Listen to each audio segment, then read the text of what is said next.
Aujourd'hui, une vidéo iconique. C'est iconique. Aujourd'hui, on va parler de l'actualité, des influenceurs, tout ce qui s'est passé cet été sur Instagram, sur YouTube. On va décrypter le web et c'est tout de suite. Restez avec nous, c'est maintenant.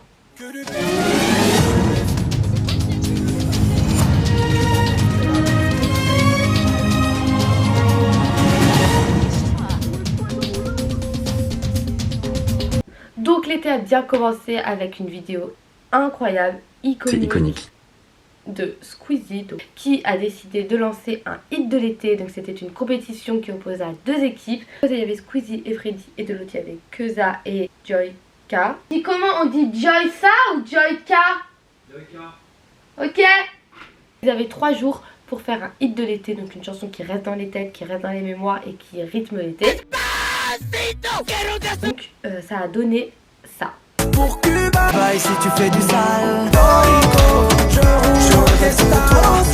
Les grands gagnants ont été Keza et Joyka avec plus de 25 millions de vues sur leur clip Mirador qui fut un carton total contre environ 18 millions de vues pour le clip Bye Bye de Squeezie. Squeezie a frappé fort et dans le mille, il a vraiment lancé l'été, lancé cette saison de chaleur qu'on adore tous. Mais je te dis bye bye si tu fais du sale. Une semaine après, Squeezie fait encore parler de lui puisqu'il lance sa première marque de prêt-à-porter Yoko, une marque inspirée du street urbain japonais qu'il a designé et qu'il a mis en place en collaboration avec son frère. La marque fut plutôt mal accueillie du côté de ses fans à cause de ses prix plutôt exorbitants. Beaucoup de réactions sur Twitter.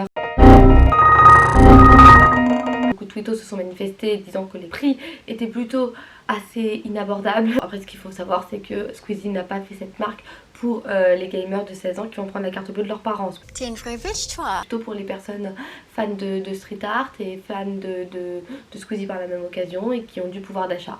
Mais bon, après cette polémique n'a pas duré longtemps parce que bon bah c'est Squeezie quoi, donc ça dure jamais longtemps. Comment ne pas parler quand on parle d'influenceurs de Emma Cake-Up? Que j'entends des bruits dans mon jardin et tout.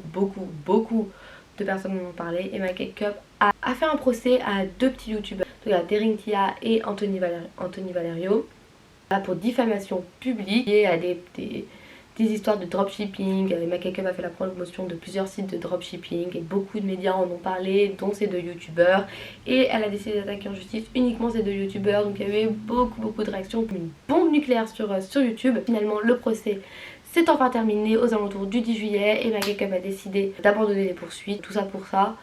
Tout le monde a perdu son temps et son argent dans cette histoire pour au final pas grand chose.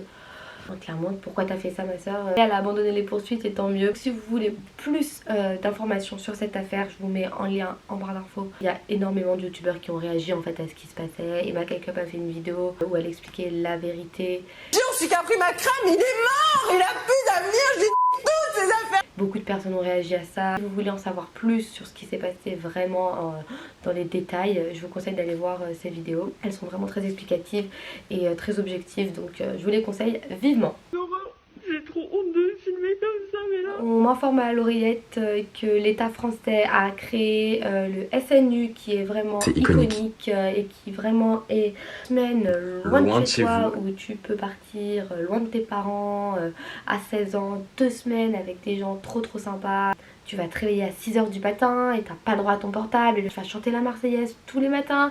C'est une expérience incroyable. L'État fait tellement pour nous qu'on peut quand même faire un petit peu pour l'État. On fait partie d'une société qui donne énormément pour nous, donc maintenant c'est à nous de donner en retour en incarnant les valeurs du pays comme il le faut. C'est vraiment un truc trop cool, c'est un peu comme une colonie de vacances. Thibaut InShape il l'a fait et puis bon bah il a touché 20 000 €, mais bon il l'a pas fait pour l'argent parce que lui il kiffe l'État et après tout ce que l'État a fait pour nous on peut quand même bien lui rendre un peu l'appareil. Hôtel, écran plasma, chambre de fou. Faut arrêter au bout d'un moment d'être naïf. Sandy Jules et Enzo Tétois qui ont fait la promotion du SNU ont bien évidemment été rémunérés. Qu'on soit sur Instagram ou sur Snapchat, dès qu'on parle d'une marque, on touche de l'argent. Donc évidemment qu'ils ont été payés pour vous parler du service national universel. Dès qu'une marque est abordée sur les réseaux sociaux, évidemment, on touche de l'argent pour en parler. Amour, gloire et argent. Cheers.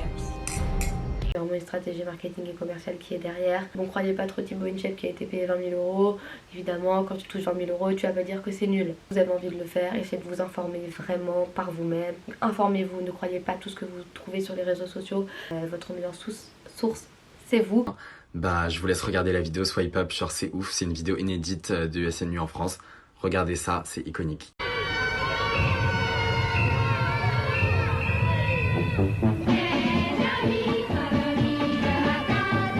Un sujet un petit peu plus joyeux qui touche principalement les candidates de télé-réalité. Allez-y, vite, filmez, maintenant. C'est la saison de fécondité. Elles sont toutes enceintes, c'est-à-dire qu'on a Carla, Nabila, Jessica, toutes elles vont avoir un petit bébé et en plus tout en même temps. Donc la première à être tombée enceinte, il s'agit de Carla Moreau, que vous avez certainement connue dans Les Marseillais, surtout de son idylle avec le Jacquard, avec Kevin. Une idylle plutôt compliquée. Je parle, tu la fermes. Plus rien à de ta vie. Tu t'es mis en couple, ton frère. Mais c'est toi qui l'as dit. C'est toi qui l'as dit. Tu peux aller te faire voir et faire ta vie. Mais d'accord, mais toi J'en aussi ai t'es plus rien à en fait, faire. t'es chiant, c'est quoi le problème là? Tu t'es mis en couple, oui ou non? Allez, Mais je t'explique, quand tu prends mes vaut c'est pas moi la qui ai peine. trop donné pour toi. Mais bon, quoi de mieux qu'un bébé pour mieux attacher le collier. Au moins là elle est sûre qu'il partira plus.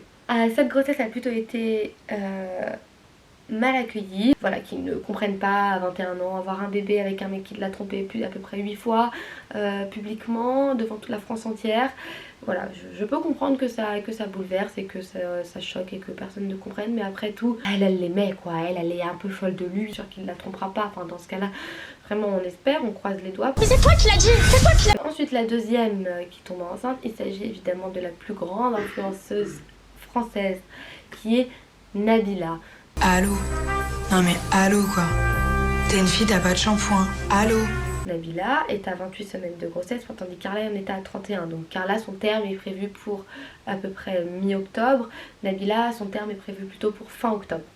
Carla attend une petite fille tandis que Nabila attend un petit garçon. La grossesse est extrêmement médiatisée, elle a fait la couverture de Paris Match. Sa grossesse a été très bien accueillie sur les réseaux sociaux. Et elle a également gagné énormément d'abonnés parce qu'il faut savoir, mesdemoiselles, qu'une grossesse fait gagner beaucoup d'abonnés. Tombez enceinte et franchement vous toucherez au moins 1 million d'abonnés minimum. Chérie, je connais tout le monde. Je peux changer ta vie, je peux changer ta carrière. Et la troisième et pas des moindres, c'est Jessica qui tombe enceinte à peu près au même moment que Nabila. De toute façon, elles se chevauchent un petit peu sur les réseaux sociaux, hein, toutes les deux. Tu me défends, là, je lui crache dessus. Je lui crache dessus d'habitude. Écoute tes affaires, j'ai la... Là, Nabila a un petit peu pris la tête, mais Jessica et Nabila étaient vraiment au coude à coude au niveau abonnés sur Instagram. Donc ça me surprend pas vraiment qu'elles soient tombées enceinte à peu près en même temps. Elle n'a pas dit encore le sexe du bébé, donc après moi je comprends, ils veulent garder ça pour eux. La grossesse de Jessica a été très bien accueillie sur les réseaux sociaux. Mais malheureusement Jessica subit des complications pendant sa grossesse, ça c'est pas très drôle. Elle est alitée, elle ne peut pas bouger, ça fait 9 semaines. Elle va bien mais sa grossesse est plutôt compliquée, donc on lui souhaite vraiment beaucoup de courage jusqu'à son terme. Madame a envie de faire un régime. Allô? Dernier sujet abordé, le 26 et 27 juillet a eu lieu la Coupe du Monde non pas de foot, pas de athlétisme, non c'est pas un sport, Fortnite. La Coupe du Monde de Fortnite a eu lieu le 26 et le 27 juillet à New York. 200 participants, 3 jours de Coupe du Monde diffusés sur Twitch en France. Total prévu de 30 millions d'euros pour les gagnants et le gagnant remporta 3 millions d'euros. Le gagnant, il s'agit de Kal Girdov, aka Bouga. Your Fortnite World Champion, Bouga! Notre petit Bouga a 16 ans. Il vient de remporter 3 millions d'euros à 16 ans. Donc écoutez, je lui ai envoyé un DM sur Instagram mais il n'a pas encore répondu. Une société ne travaille jamais à sa perte. S'ils ont offert 30 millions d'euros pour les gagnants, c'est qu'ils ont au moins fait 10 fois plus de bénéfices. Voilà, tout ça c'est une stratégie commerciale. C'est un petit peu les nouveaux métiers de la nouvelle génération web. Vous pouvez me dire ce que vous en pensez, le débat est ouvert. En attendant, je vous fais de gros bisous. J'ai essayé de passer en revue un petit peu toutes les actualités qui ont un peu rythmé le YouTube Game et Instagram. Mais j'espère que ça vous aura plu. N'hésitez pas à mettre un pouce bleu, c'est toujours très encourageant, surtout quand on démarre une nouvelle chaîne. À vous abonner, ça serait gentil. Et à mettre en commentaire si ça vous a plu. Magali Berda, donc l'agent des stars, la spécialiste du like, a sorti un livre qui s'intitule Comment devenir influenceur. Si vous souhaitez que je fasse une vidéo dessus, n'hésitez pas, vraiment ça me ferait un plaisir de tester tout ce qu'elle dit et de voir vraiment si ça marche et si je vais devenir influenceuse grâce à ses conseils. Donc c'est le moment pour moi de vous quitter. Je vous embrasse très fort et j'espère vraiment que ça vous a plu.